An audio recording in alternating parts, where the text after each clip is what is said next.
This video explains about olfactory pathway.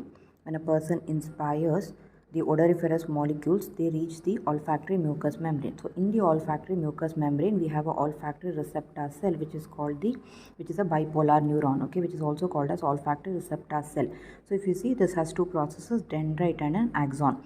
So the dendrite is modified, it is thickened to form olfactory rod. At the end of olfactory rod, we have many cilia, and these cilia have receptors for the molecules. So all these odoriferous molecules, once it comes in contact with the cilia, this neuron is activated. So the impulses reach via the axon to your olfactory bulb. If you see, the axons of this olfactory receptor cell pierces the cribriform plate of ethmoid bone. Axons of this first olfactory receptor cell, no, that is what forms your first cranial nerve, nothing but your olfactory nerve. Now coming on to the olfactory bulb, this has four different types of cells, okay. One is mitral cell, this pink one is a tufted cell, so mitral cell and a tufted cell. Other than that, we also have two other neurons, which is nothing but your granule cell and periglomerular cell. Now, if you see here, axons of the first cranial nerve synapses with the dendrites of the mitral cell and dendrites of the tufted cell. So this forms a structure which is called as glomeruli. The synapse between the receptor cell and the mitral or a tufted cell, we call it as glomeruli. So the cells present around that, we call it as periglomerular cell. Other than that, we also have a granule cell. So all these are the four cells which are present in the olfactory bulb. Now, axons of the mitral and tufted cell, that forms what is called as olfactory tract. So this goes to your brain.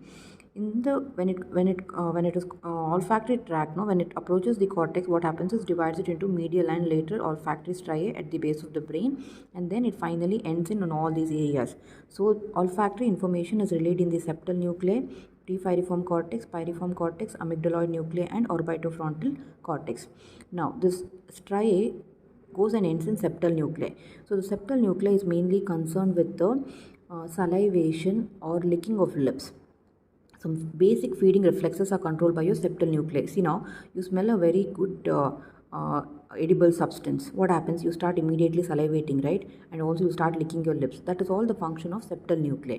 So when the same olfactory impulses are conveyed to prepiriform cortex, piriform cortex, and amygdaloid nuclei, what happens is these three areas will relay the information to hippocampus. You know, hippocampus is concerned with short-term memory and learning. So now the person will learn to like a food or a dislike a food depending upon the information sent from these areas to your cortex, okay, especially to your hippocampus. Orbitofrontal cortex, okay.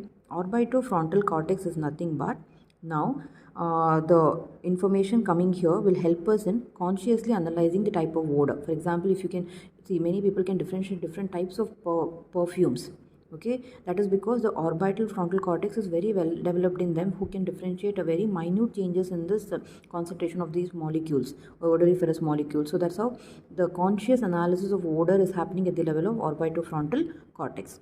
Just to summarize now, odoriferous substances stimulates the odoriferous receptors present here. This is your olfactory receptor cell.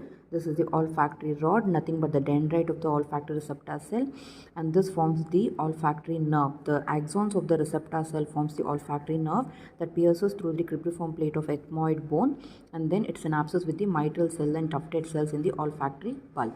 The axons of these two mitral and tufted cells, they form olfactory tract, which divides it into medial and lateral olfactory striae, and they end in septal nuclei, prepiriform cortex, piriform cortex, amygdaloid nuclei, and orbitofrontal cortex. One thing about olfactory pathway is all the sensory pathways, no, usually, like for example, pain pathway, touch pathway, your visual pathway, all these pathways usually go to thalamus.